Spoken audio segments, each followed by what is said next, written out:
Welcome to rhythm of learning. ഇന്നത്തെ ക്ലാസ്സിൽ നമ്മൾ പഠിക്കാൻ പോകുന്നത് കേരളത്തിലെ ഒരു ജില്ലയാണ്. ഇടുക്കി ജില്ലയെ കുറിച്ചാണ് പഠിക്കുന്നത്. അതിനു മുമ്പ് ക്ലാസ്സുകളൊക്കെ ഇഷ്ടപ്പെടുകയാണെങ്കിൽ നിങ്ങളൊന്ന് ലൈക്ക് ചെയ്യുക. ഇഷ്ടപ്പെട്ട ക്ലാസ്സുകൾ നിങ്ങളുടെ കൂട്ടുകാരിലേക്ക് മാക്സിമം ഷെയർ ചെയ്ത് കൊടുക്കുക. ആദ്യമായിട്ട് ചാനൽ കാണുന്നവരാണെങ്കിൽ ആ ചാനൽ ഒന്ന് സബ്സ്ക്രൈബ് ചെയ്യുക കേട്ടോ. അതുപോലെ ആ ബെല്ലൈക്കൺ കൂടി ഒന്ന് എനേബിൾ ചെയ്യുമ്പോൾ ഞാൻ ഓരോ ദിവസം അപ്ലോഡ് ചെയ്യുന്ന വീഡിയോസ് കൃത്യമായിട്ട് നോട്ടിഫിക്കേഷൻ ആയിട്ട് നിങ്ങൾക്ക് ലഭിക്കുകയും ചെയ്യും. അപ്പൊ നമുക്ക് ക്ലാസ്സിലേക്ക് കടന്നാലോ. ഇടുക്കി ജില്ലയെ കുറിച്ചാണ് പറയണേ. 1972 ജാനുവരി 26-നാണ് ഇടുക്കി ജില്ല നിലവിൽ വന്നത്. 1972 ജാനുവരി 26-നാണ് ഇടുക്കി ജില്ല നിലവിൽ വന്നത്. അപ്പൊ ജാനുവരി 26 എന്ന് പറയുമ്പോൾ അതിൽ നിന്ന് തന്നെ വേറൊരു ചോദ്യം കൂടെ വന്നു. എന്താണ് റിപ്പബ്ലിക് ദിനത്തിൽ നിലവിൽ വന്ന കേരളത്തിലെ ജില്ല ഏതാണ് കേട്ടോ. അപ്പൊ റിപ്പബ്ലിക് ദിനത്തിൽ നിലവിൽ വന്ന കേരളത്തിലെ ജില്ല ഇടുക്കി ജില്ലയാണ്. ഇടുക്കി ജില്ലയ്ക്ക് ജില്ലാ ആസ്ഥാനം ഉണ്ട്. ഇടുക്കി ജില്ലയുടെ ആസ്ഥാനം എന്ന് വിളിക്കുന്നത് പൈനാവാണ്. അപ്പൊ ഇടുക്കി ജില്ലയുടെ ആസ്ഥാനം ഏതാണ്? പൈനാവാണ് ഇടുക്കി ജില്ലയുടെ ആസ്ഥാനം. ഇടുക്കി ജില്ലയെ ഇന്ത്യയുടെ അല്ലെങ്കിൽ കേരളത്തിന്റെ സുഗന്ധവ്യഞ്ജന തോട്ടം എന്ന് വിശേഷിപ്പിക്കുന്നു, അല്ലെങ്കിൽ സുഗന്ധവ്യഞ്ജനങ്ങളുടെ കലവറ എന്ന് വിശേഷിപ്പിക്കുന്നു. അതുപോലെ തന്നെ കേരളത്തിന്റെ പവർ ഹൗസ് എന്ന് വിശേഷിപ്പിക്കുന്നുണ്ട്, ധാരാളം ജലവൈദ്യുത പദ്ധതികളൊക്കെ ഉള്ളത് കൊണ്ട്. ഇനി കേരളത്തിന്റെ പഴക്കൂട എന്നും വിശേഷിപ്പിക്കുന്നുണ്ട്. ഇനി അടുത്തത് കുടിയേറ്റക്കാരുടെ ജില്ല എന്നും ഇടുക്കി ജില്ലയെ വിളിക്കുന്നു. അപ്പൊ കുടിയേറ്റക്കാരുടെ ജില്ല എന്ന് വിളിക്കുമ്പോൾ കുടിയേറ്റക്കാരുടെ പ്രദേശം എന്ന് വിളിക്കുന്നത് ഇടുക്കി ജില്ലയിലെ കാന്തല്ലൂർ എന്ന് പറയുന്ന പ്രദേശമാണ്. കുടിയേറ്റക്കാരുടെ പ്രദേശം ഏതാണ്? ഇടുക്കി ജില്ലയിലെ കാന്തല്ലൂർ എന്ന് പറയുന്ന പ്രദേശമാണ്. ഇനി കേരളത്തിന്റെ ആപ്പിൾ സിറ്റി എന്ന് വിശേഷിപ്പിക്കുന്നതും കാന്തല്ലൂരിനെ തന്നെയാണ്. കേരളത്തിന്റെ ആപ്പിൾ സിറ്റി എന്ന് വിശേഷിപ്പിക്കുന്നതും ഏതിനെ തന്നെയാണ്? കാന്തല്ലൂരിനെ തന്നെയാണ്. ഇനി ഇടുക്കിയിലെ വളരെ പ്രശസ്തമായിട്ടുള്ള ഒരു സ്ഥലമാണ് കുമളി. അതിനെ വിളിക്കുന്നത് തേക്കടിയുടെ കവാടം എന്നാണ്. അപ്പൊ തേക്കടിയുടെ കവാടം എന്ന് വിളിക്കുന്ന കുമളി. അതുപോലെ തന്നെ എന്താ പറയാ, കേരളത്തിലെ കാശ്മീർ എന്ന് വിളിക്കുന്ന മൂന്നാർ. ഇടുക്കി ജില്ലയിലെ വളരെ പ്രശസ്തമായിട്ടുള്ള ഒരു ടൂറിസ്റ്റ് കേന്ദ്രമാണ് മൂന്നാർ. തെക്കേ ഇന്ത്യയിലെ കാശ്മീർ എന്നും കേരളത്തിലെ കാശ്മീർ എന്നും ഒക്കെ മൂന്നാറിനെ വിളിക്കുന്നുണ്ട്. അതുപോലെ തന്നെ ചന്ദനമരങ്ങൾക്ക് പ്രസിദ്ധമായിട്ടുള്ള മറയൂർ എന്ന് പറയുന്ന പ്രദേശം, ശർക്കരയ്ക്ക് മറയൂർ ശർക്കര വളരെ ഇമ്പോർട്ടന്റ് ആയിട്ടുള്ള ഒരു ശർക്കരയാണ്. അപ്പൊ ഈ മറയൂർ ശർക്കര, ആ മറയൂർ എന്ന് പറയുന്ന പ്രദേശം ഉണ്ടല്ലോ, മുനിയറകളുടെ നാട് എന്ന് വിളിക്കുന്നു. അപ്പൊ നമ്മള് ചന്ദനമരങ്ങൾക്കും ശർക്കരയ്ക്കൊക്കെ പേരുകെട്ട മറയൂരിനെ മുനിയറകളുടെ നാടെന്നും കൂടി വിളിക്കുന്നുണ്ട്. അതുപോലെ തന്നെ നമ്മളിപ്പോ ചന്ദനമരങ്ങൾക്ക് പേര് കേട്ടു എന്നുള്ളത് കൊണ്ട് ചന്ദനമരങ്ങളുടെ നാട് എന്നും വിളിക്കുന്നുണ്ട്. ഇടുക്കി ജില്ലയില് നമ്മള് ഓൾറെഡി അത് കൃത്യമായിട്ട് പഠിച്ചു വെക്കണം കേട്ടോ. ജലവൈദ്യുത പദ്ധതികളും ജലസേചന പദ്ധതികളും ഡാമുകളൊക്കെ പഠിച്ചപ്പോൾ ഇടുക്കിയിലെ ജലവൈദ്യുത പദ്ധതികളെ കുറിച്ചും ഡാമുകളെ കുറിച്ചും ഒക്കെ പൂർണ്ണമായിട്ട് ഞാൻ പഠിപ്പിച്ചു വെച്ചിട്ടുണ്ട്. അപ്പൊ അത് നമ്മൾ വീണ്ടും റിപ്പീറ്റ് ചെയ്യേണ്ട കാര്യമില്ല. അതൊക്കെ ഒന്ന് ഓർത്തു വെക്കാം കേട്ടോ.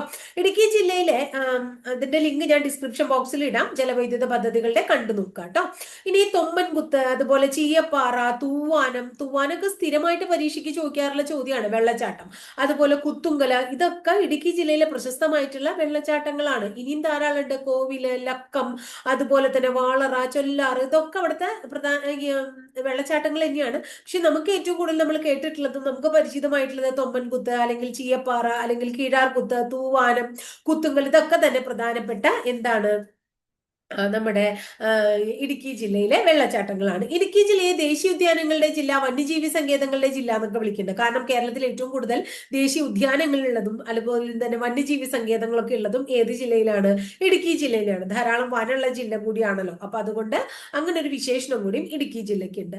ഇനി അതുപോലെ തന്നെ മൂന്നാർ, നമ്മൾ നേരത്തെ പറഞ്ഞ മൂന്നാർ എക്കോ പോയിന്റ്, വണ്ടിപ്പെരിയാർ, അതുപോലെ തന്നെ അഞ്ചുരുളി, ആണിയിറങ്ങല്, അങ്ങനെ നാടുകാണി വ്യൂ പോയിന്റ്, ഇതൊക്കെ തന്നെ ഇടുക്കി ജില്ലയിൽ വിനോദസഞ്ചാരികളെ ആകർഷിക്കുന്ന വളരെ പ്രധാനപ്പെട്ട കുറച്ച് സ്ഥലങ്ങളാണ്. ഇനി കേരളത്തിൽ ഏറ്റവും കൂടുതൽ വനഭൂമിയുള്ളത് ഇടുക്കി ജില്ലയിലാണ്. കേരളത്തിലെ ഏറ്റവും വലിയ ജില്ല ഇടുക്കി ജില്ലയാണ്. കേരളത്തിൽ ഏറ്റവും ജനസാന്ദ്രത കുറഞ്ഞ ജില്ല, ഏറ്റവും ജനസാന്ദ്രത കുറവ്. അപ്പോൾ വലിയ ജില്ലയാണ്, കമ്പാരിറ്റീവ്ലി വലിയ ജില്ലയാണെങ്കിൽ, പക്ഷെ ആൾക്കാർ വളരെയധികം കുറവാണ് കേട്ടോ. ഇനി അതുപോലെ തന്നെ റെയിൽവേ പാത, റെയിൽവേ ലൈൻ ഇല്ലാത്ത ജില്ലയാണ്. ഏറ്റവും കൂടുതൽ ജലവൈദ്യുത പദ്ധതികൾ ഉള്ള ജില്ലയാണ്. ഇതൊക്കെ ഇടുക്കി ജില്ലയുടെ പ്രത്യേകതയാണ്. ഇനിയിപ്പോ പ്രൊഡക്ഷനെ കുറിച്ച് പറയുമ്പോൾ ഏറ്റവും കൂടുതൽ ഏലം, അതുപോലെ തന്നെ കുരുമുളക്, ചന്ദനമരങ്ങള്, തേയില, വെളുത്തുള്ളി, അതൊക്കെ ഉൽപ്പാദിപ്പിക്കുന്നത് എവിടെയാണ്? നമ്മുടെ ഇടുക്കി ജില്ലയിലാണ്. അതുപോലെ തന്നെ അവിടെ ഉരുളക്കിഴങ്ങുണ്ട്. പിന്നെ വെളുത്തുള്ളി ആണെങ്കിൽ വെളുത്തുള്ളി പറയും വട്ടവട, ഇടുക്കി ജില്ലയിൽ വട്ടവട എന്ന് പറയുന്ന സ്ഥലത്താണ് വെളുത്തുള്ളി ഉൽപാദനം നടത്തുന്നത്. ഇനി അതുപോലെ തന്നെ ബ്രോഡ്ബാൻഡ് സംവിധാനം നിലവിൽ വന്ന കേരളത്തിലെ ആദ്യത്തെ ജില്ലയും ഇടുക്കി ജില്ലയാണ് കേട്ടോ. ബ്രോഡ്ബാൻഡ് സംവിധാനം നിലവിൽ വന്ന കേരളത്തിലെ ആദ്യത്തെ ജില്ല ഇടുക്കി ഇടുക്കി ജില്ലയാണ്. ഈ മൂന്നാറും തേയിലത്തോട്ടങ്ങളും അങ്ങനെയൊക്കെ ഉള്ളത് കൊണ്ട് തന്നെ ഏറ്റവും കൂടുതൽ തോട്ടം തൊഴിലാളികളുള്ള കേരളത്തിലെ ജില്ല ചോദിക്കുകയാണെങ്കിലും ഇടുക്കി ജില്ല പറയാം നമ്മള്. അതുപോലെ തന്നെ കേരളത്തിൽ ഏറ്റവും കൂടുതൽ മണ്ണൊലിപ്പുള്ള ജില്ലയും ഏത് തന്നെയാണ്? ഇടുക്കി ജില്ലയാണ്. ഇനി കേരളത്തിൽ ആരംഭിച്ച ആദ്യത്തെ ഹൈഡൽ ടൂറിസം പദ്ധതി മൂന്നാറിലാണ്. കേരളത്തിൽ ആദ്യമായിട്ട് ഒരു ഹൈഡൽ ടൂറിസം പദ്ധതി ആരംഭിക്കുന്നത് മൂന്നാറിലാണ്. അതുപോലെ കേരളത്തിലെ പ്രഥമ വിധവ സൗഹൃദ പഞ്ചായത്ത്, കേരളത്തിലെ ആദ്യത്തെ വിധവ സൗഹൃദ പഞ്ചായത്ത് വണ്ണപ്പുറം എന്ന് പറയുന്ന പഞ്ചായത്ത് ഇടുക്കി ജില്ലയിലാണ്. കേരളത്തിലെ ആദ്യത്തെ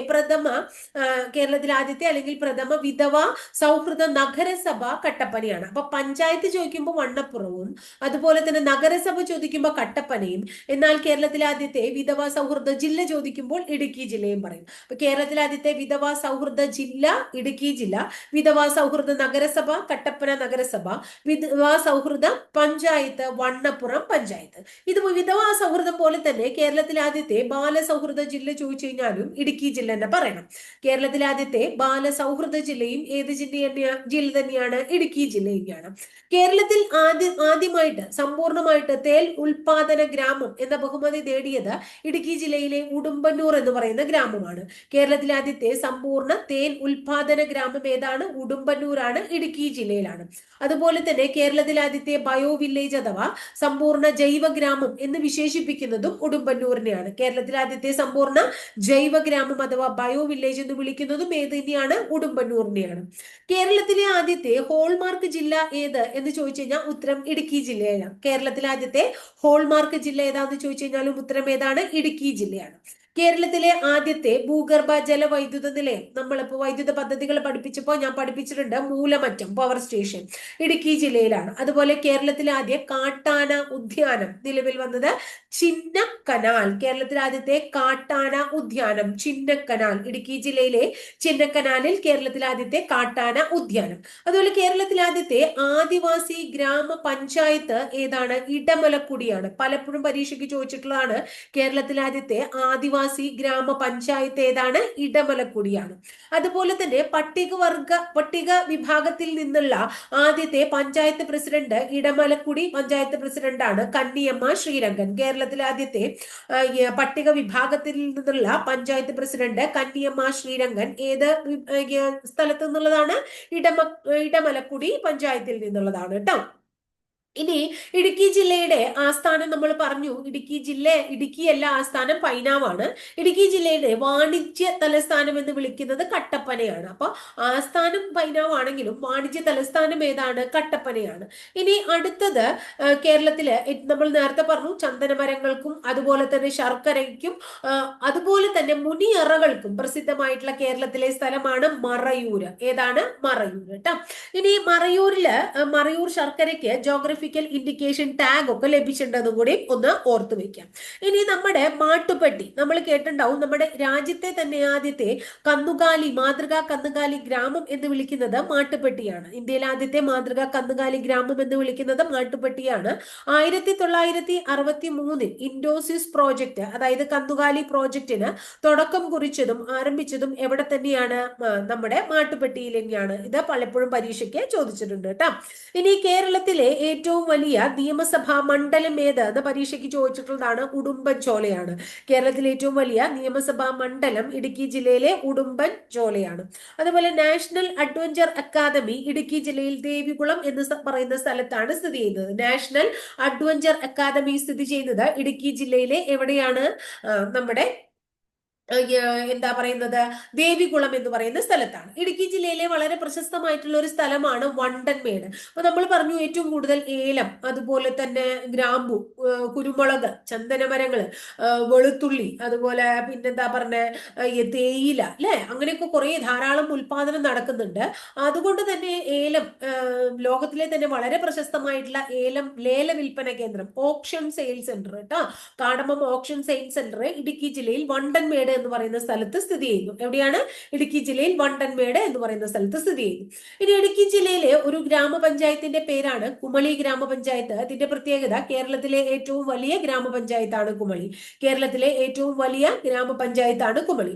അതുപോലെ തന്നെ പരുന്തുംപാറ എന്ന് പറയുന്ന ഒരു പ്രദേശം ഇടുക്കി ജില്ലയിലാണ്. പരുന്തുംപാറയുടെ പ്രത്യേകത വിനോദസഞ്ചാരികൾ, അതായത് ഒരു ടൂറിസ്റ്റ് പ്ലേസ് ആണ്. വിനോദസഞ്ചാരികളെ ആകർഷിക്കുന്ന പ്രധാനപ്പെട്ട ഒരു സ്ഥലമാണ് പരുന്തുംപാറ. കേരളത്തിലെ ആദ്യത്തെ ബയോമെട്രിക് ATM നിലവിൽ വന്നത് എവിടെ? കേരളത്തിലെ ആദ്യത്തെ ബയോമെട്രിക് ATM എവിടെയാണെന്ന് ചോദിച്ചു കഴിഞ്ഞാൽ മൂന്നാറാണ്. കേരളത്തിലെ ആദ്യത്തെ ബയോമെട്രിക് ATM എവിടെയാണ്? മൂന്നാറാണ്. ഇനി കേരളത്തിൽ കുടിയേറ്റ സ്മാരക ടൂറിസം വില്ലേജ് നിലവിൽ, കേരളത്തിലെ കുടിയേറ്റ സ്മാരക ടൂറിസം വില്ലേജ് നിലവിൽ വരുന്നത് എവിടെയാണ്? ഇടുക്കി ജില്ലയിലാണ്. കേരളത്തിൽ കുടിയേറ്റ സ്മാരക ടൂറിസം വില്ലേജ് ഇടുക്കി ജില്ലയിലാണ്. ഇനി മൂന്നാറ് നമ്മൾ പറഞ്ഞു കേരളത്തിന്റെ എന്താ പറയുന്നത്, വളരെ പ്രധാനപ്പെട്ട ഇടുക്കി ജില്ലയിൽ വിനോദസഞ്ചാരികളെ ആകർഷിക്കുന്ന ഒരു സ്ഥലമാണ് മൂന്നാർ എന്ന് പറഞ്ഞു അല്ലെ. അപ്പൊ മൂന്നാറിന് അങ്ങനെ ഒരു പേര് വരാൻ കാരണം നല്ലതണ്ണി, മുതിരപ്പുഴ, കുണ്ടള എന്നീ 3 നദികള് സംഗമിക്കുന്ന ഒരു സ്ഥലമാണ് എന്നുള്ളത് കൊണ്ടാണ്, അല്ലെങ്കിൽ 3 ആറുകള് സംഗമിക്കുന്ന സ്ഥലമാണ് എന്നുള്ളത് കൊണ്ടാണ് മൂന്നാറിന് ആ പേര് വരാൻ കാരണം. ഇനി കേരളത്തില് ഏറ്റവും ഉയരത്തിൽ സ്ഥിതി ചെയ്യുന്ന പട്ടണം ഏത് എന്ന് ചോദിച്ചു കഴിഞ്ഞാൽ നമ്മൾ എന്താണ്? മൂന്നാറിനെ തന്നെ പറയാ. ഇന്ത്യയിൽ ആദ്യമായി ടീ മ്യൂസിയമായ നല്ല തണ്ണി, ഇന്ത്യയിലെ ആദ്യത്തെ ടീ മ്യൂസിയമായ നല്ല തണ്ണി സ്ഥിതി ചെയ്യുന്നതും എവിടെ തന്നെയാണ്? മൂന്നാറിലാണ്. ഇന്ത്യയിലെ ആദ്യത്തെ ടീ മ്യൂസിയമായ നല്ല തണ്ണി സ്ഥിതി ചെയ്യുന്നതും എവിടെ തന്നെയാണ്? മൂന്നാറിലാണ്. നമ്മുടെ കണ്ണൻ ദേവൻ ടീ മ്യൂസിയം അല്ലെ, അതാണത്. കണ്ണൻ ദേവൻ ടീ മ്യൂസിയം കൂടാതെ കണ്ണൻ ദേവൻ ടീ കമ്പനിയും എവിടെ തന്നെയാണ്? മൂന്നാറിലാണ്. Kannan Devan tea museum, Kannan Devan tea company ഒക്കെ തന്നെ എവിടെയാണ്? മൂന്നാറിലാണ്. വളരെ തണുപ്പുള്ള പ്രദേശമാണതുകൊണ്ട് തന്നെ ബ്രിട്ടീഷുകാർ കേരളത്തിൽ വേനൽക്കാല വസതിയായി തെരഞ്ഞെടുത്തത് മൂന്നാറിനെയാണ്. ബ്രിട്ടീഷുകാര് കേരളത്തിലെ വേനൽക്കാല വസതിയായി തെരഞ്ഞെടുത്ത സ്ഥലം ഏതാണ്? മൂന്നാറാണ് കേട്ടോ. ഇനി അടുത്തത് നമ്മള് ജലവൈദ്യുത പദ്ധതികളും അങ്ങനെയുള്ള കാര്യങ്ങളൊക്കെ പഠിച്ചു കഴിഞ്ഞിട്ടുണ്ടെങ്കിൽ കൂടി ഒരു കാര്യം ഒന്ന് ഓർത്തു വയ്ക്കുക. കൊലുമ്പൻ മൂപ്പൻ എന്ന് പറയുന്ന ഒരു വ്യക്തിയുടെ പ്രതിമ എവിടെ സ്ഥിതി ചെയ്യുന്നുണ്ട്? ചെറുതോണി ഡാമിൽ സ്ഥിതി ചെയ്യുന്നുണ്ട്. ആരാണ് ഈ കൊലുമ്പൻ മൂപ്പൻ? നമ്മള് ജലവൈദ്യുത പദ്ധതികൾ പഠിച്ചപ്പോൾ പഠിച്ചിട്ടുണ്ട്. ഇടുക്കി ജലവൈദ്യുത പദ്ധതിക്ക് വേണ്ട പ്രദേശം ബ്രിട്ടീഷുകാർക്ക് കാണിച്ചു കൊടുത്ത ആദിവാസിയുടെ പേരാണ് എന്ത്? കൊലുമ്പൻ മൂപ്പൻ എന്ന് പറയുന്ന വ്യക്തി ട്ടോ.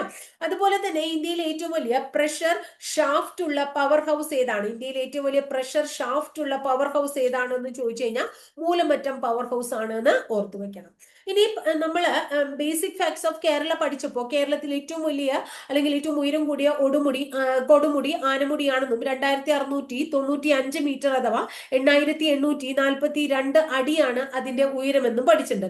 അത് ഇടുക്കി ജില്ലയില് എന്താ എവിടെയാ കാണപ്പെടുന്നത്? മൂന്നാർ പഞ്ചായത്തിലാണ്. ദേവികുളം താലൂക്കില് മൂന്നാർ പഞ്ചായത്തിലാണ് എന്ത് കാണപ്പെടുന്നത്? പശ്ചിമഘട്ടത്തിലെ ഏറ്റവും ഉയരം കൂടിയ കൊടുമുടിയായ ആനമുടി കാണപ്പെടുന്നതെന്ന് ഓർത്തുവെക്കാം.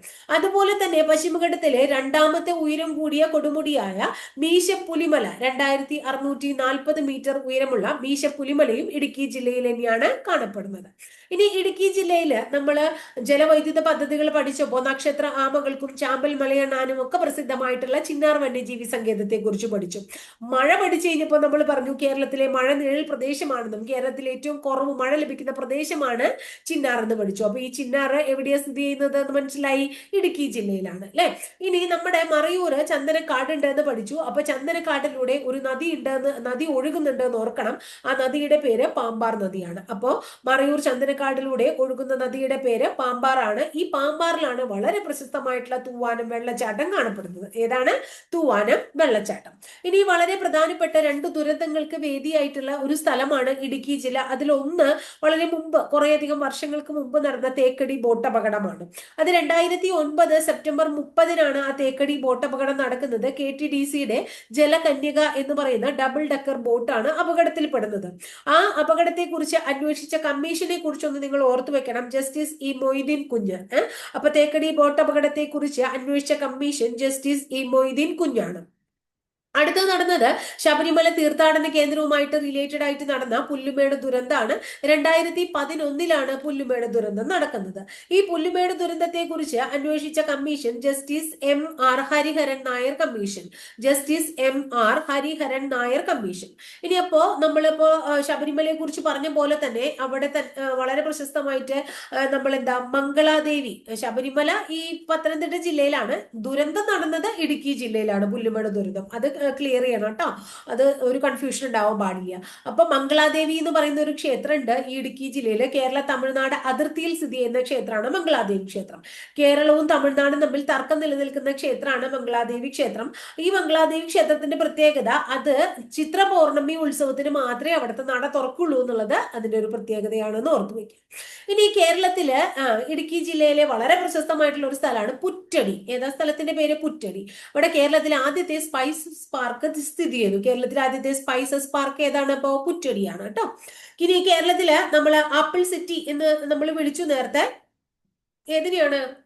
കാന്തല്ലൂരിനെയാണ് അല്ലെ. അപ്പൊ കേരളത്തിൽ ആപ്പിൾ കൃഷി ചെയ്യുന്ന ഏക പ്രദേശമാണ് കാന്തല്ലൂര്. അതുപോലെ തന്നെ ഗോതമ്പ് ഉൽപ്പാദിപ്പിക്കുന്ന ഒരു പ്രദേശമാണ് വട്ടവട. നമ്മൾ നേരത്തെ പറഞ്ഞു, വെളുത്തുള്ളിയുടെ പേരും പറഞ്ഞു അല്ലെ. ഇനി കേരളത്തില് നമ്മള് എന്താ പറയുന്നത്, കാടമം ഓപ്ഷൻ സെയിൽ സെന്റർ വണ്ടൻമേട് ഉണ്ട് എന്ന് പറഞ്ഞില്ലേ. അതുപോലെ തന്നെ കാടമം റിസർച്ച് ഇൻസ്റ്റിറ്റ്യൂട്ട്, അതായത് ഏലം ഗവേഷണ കേന്ദ്രം. നേരത്തെ പറഞ്ഞ എന്താ പറയാ, ഏലം ലേല വിൽപ്പന കേന്ദ്രം, അതാണ് വണ്ടൻമേട്. ഇത് ഏലം ഗവേഷണ കേന്ദ്രം ആണ്. അത് മയിലാടും പാറയാണ്. ഇന്ത്യൻ ഏലം ഗവേഷണ കേന്ദ്രം ഇന്ത്യയുടെ ചോദിക്കാൻ വെച്ചിട്ടുണ്ടെങ്കിൽ അത് നാഷണൽ കാടമം റിസർച്ച് സെന്റർ എവിടെയാണ്? മയിലാടും പാറ. എന്നാൽ കേരളത്തിലെ ചോദിക്കുകയാണെങ്കിൽ കേരളത്തിലെ ഏലം സ്റ്റേറ്റ് കാടമം റിസർച്ച് സെന്റർ ചോദിക്കണെന്ന് വെച്ചാൽ പാമ്പാടും പാറ. അപ്പൊ നാഷണലും സ്റ്റേറ്റും എവിടെ തന്നെയാണ്? ഇടുക്കി ജില്ലയിലാണ്. പക്ഷെ നാഷണല് മയിലാടും പാറ. അത് മനസ്സിലാക്കുന്ന ഒരു ക്ലൂ നമുക്ക് എന്താ കൊടുക്കാൻ പറ്റുക? അതായത് ദേശീയ പക്ഷിയല്ലേ മയില. അപ്പൊ ദേശത്തിന്റെയാണ് എന്ത് ദേശീയ എന്ന് ചോദിക്കുമ്പോൾ മയിലാടും പാറ ഓർത്തു വെച്ചാൽ മതി കേട്ടോ. ഇനി കേരളത്തിന്റെ ഏതാണ്? പാമ്പാടും പാറ. ഇനി രണ്ടാം തവണ അധികാരത്തിലെത്തിയതിനു ശേഷം നമ്മുടെ പ്രധാനമന്ത്രി നരേന്ദ്രമോദി മൻ കി ബാത്ത് പ്രഭാഷണം നടത്താറുണ്ടെന്ന് അറിയാം അല്ലെ. അപ്പൊ അദ്ദേഹത്തിന്റെ രണ്ടാമത്തെ അധികാരത്തിലെത്തിയതിനു ശേഷം അദ്ദേഹം നടത്തിയ മൻ കി ബാത്ത് പ്രഭാഷണത്തിൽ പരാമർശിച്ച അക്ഷര വായനശാല കേരളത്തിലെ ഏത് ജില്ലയിലാണ്? ഇടുക്കി ജില്ലയിലാണ് കേട്ടോ. അപ്പൊ രണ്ടാം തവണ അധികാരത്തിൽ വന്നപ്പോ മൻ കി ബാത്ത് പരിപാടിയില് പ്രധാനമന്ത്രി നരേന്ദ്രമോദി കേരളത്തിലെ പ്രധാനപ്പെട്ട ഒരു വായനശാലയെ കുറിച്ച് പറയേണ്ടായി പ്രഭാഷണത്തില്. വായനശാലയുടെ പേര് അക്ഷര വായനശാലയാണ്. അത് ഏത് ജില്ലയിലാണ്? ഇടുക്കി ജില്ലയിലാണ്. അതുപോലെ BSNLന്റെ 4G സേവനം രാജ്യത്ത് ആദ്യമായി നടപ്പിലാക്കുന്നത് എവിടെ? BSNLന്റെ 4G സേവനം എവിടെയാണ്? ഉടുമ്പൻചോല. ഇടുക്കി ജില്ലയിലെ ഉടുമ്പൻചോലയിലാണ് 4G സേവനം ആദ്യമായിട്ട് നടപ്പിലാക്കുന്നത്. ഇത്രയൊക്കെയാണ് കേരളത്തില് നമുക്ക് ഇടുക്കി ജില്ലയെ കുറിച്ച് പഠിക്കാനുള്ളത്. ഇതിൽ നമ്മൾ കേരളത്തിലെ ജലവൈദ്യുത പദ്ധതികൾ ഒന്നും പറഞ്ഞിട്ടില്ല. അതുപോലെ national park, wild life sanctuary, അതൊക്കെ നമ്മൾ കേരളത്തിന്റെ ബേസിക് ഫാക്ട്സ് എന്ന് പറഞ്ഞിട്ട് ഭംഗിയായിട്ട് നമ്മൾ പഠിച്ച് കഴിഞ്ഞിട്ടുള്ള കാര്യങ്ങളാണ്. അതുകൊണ്ടാണ് ഇത്രയും കാര്യങ്ങൾ ഇവിടെ പറയാത്തത്. അതും ഈ ഫാക്ട്സും കൂടി ഒരുമിച്ച് പറയുമ്പോൾ നിങ്ങൾക്ക് കൂടുതൽ കൺഫ്യൂഷൻ ആവുള്ളൂ. അപ്പൊ നാഷണൽ പാർക്കുകളുടെ, വൈൽഡ് ലൈഫ് സാങ്ച്വറികളുടെ, അതുപോലെ തന്നെ നമ്മുടെ ജലവൈദ്യുത പദ്ധതികളുടെ എല്ലാത്തിന്റെയും ലിങ്ക് ഞാൻ ഈ ഡിസ്ക്രിപ്ഷൻ ബോക്സിൽ ഇടുക്കി ജില്ലയിൽ ഇടാം. അപ്പൊ അതൊന്ന് നിങ്ങൾ പഠിച്ചു വയ്ക്കുക. കാണാത്ത കുട്ടികളുണ്ടെങ്കിൽ അതും കൂടി ഒന്ന് പഠിച്ചോളോ. അപ്പൊ ഇത്രയാണ് ഇന്നത്തെ ക്ലാസ്സിൽ നമ്മൾ പറയുന്നത് കേട്ടോ. അപ്പൊ അടുത്ത ദിവസം ഇതുപോലെ തന്നെ നല്ലൊരു ടോപ്പിക്കുമായി നമുക്ക് വീണ്ടും കാണാം കേട്ടോ.